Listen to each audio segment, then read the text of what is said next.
Welcome back to The Explainer. I am absolutely thrilled you're joining us today because we are jumping right into a deep dive on a classic fable that packs a massive thematic punch into just a few short sentences.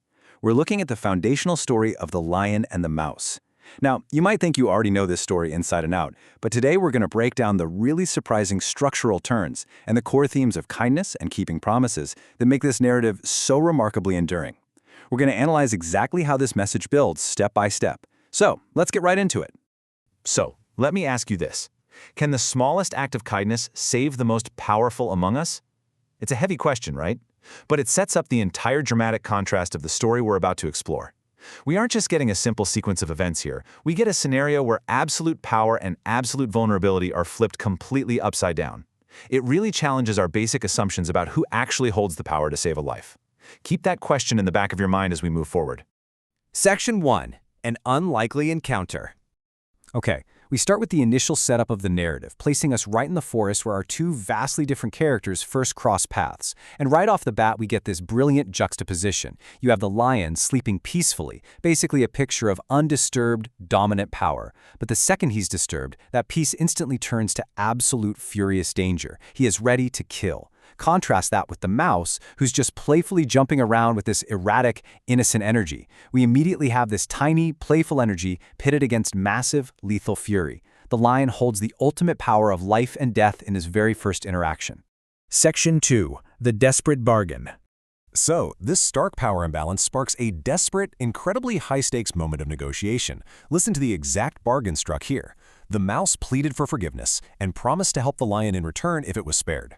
The crucial thing to notice here is that bold vow. The mouse doesn't just beg, it literally makes a contractual offer. It promises future assistance to a creature that honestly seems to need absolutely nothing from anyone. And the lion's reaction? It's fascinating. He isn't just acting out of pity, he's actually impressed by the sheer audacity of this tiny creature making a promise of protection to a giant.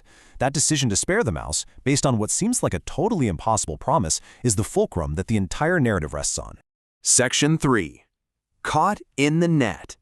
Then, boom, we get a massive shift and a dramatic reversal. One day, the lion gets caught in a hunter's net. He tries to escape, but he just cannot. The sheer physical strength that made the lion so terrifying in that opening scene, it's now entirely useless against the hunter's trap. The ultimate predator is completely stripped of its dominance, literally reduced to crying out for help. This powerful beast, which previously held the mouse's life in its paws, is now roaring, completely dependent on the forest around it for salvation. Section 4. A promise kept. Now watch how this climax builds. Step 1, the lion is caught in the net. Step 2, it cries out for help. Step 3, and this is the crucial connection, the mouse actually hears that roar and comes to the rescue. The mouse recognizes the sound of the exact creature that spared its life earlier.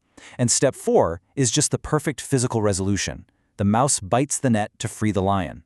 The lion's brute strength failed, but the mouse's highly specific, tiny attribute, its sharp teeth, is the exact tool required to bite through those ropes. It's an absolutely perfect mechanical resolution to a physical trap. When you map this out, it reveals a really beautiful, complete narrative arc. We go from a playful disturbance to a furious capture, then a pivotal plea and release. Time passes, the power flips, and suddenly the trapped lion is rescued. And the outcome is permanent. The old power dynamic is totally erased. They aren't predator and prey anymore, or giant and insect. They are elevated to equals, best friends. Section 5. The power of kindness. All right, let's transition from the tale itself to deconstructing the real takeaway here. We are given an explicit moral that completely unlocks this whole story.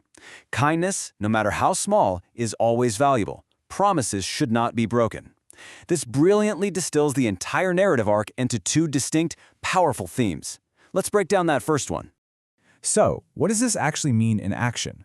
Well, kindness in this context is defined as an act of mercy or help that holds immense value, regardless of the size or power of the one giving it. We see two very distinct acts in the story. First, the lion's mercy, which cost him literally nothing but meant absolutely everything to the mouse. And second, the mouse's rescue, performed by a tiny creature but holding the ultimate value, which is life itself for the mighty lion. The value of the kindness is definitely not determined by the size of the giver. Section 6. The Weight of Promises. And that brings us to the second half of the moral. This whole story operates on a cycle of reciprocity that was initiated by a vow.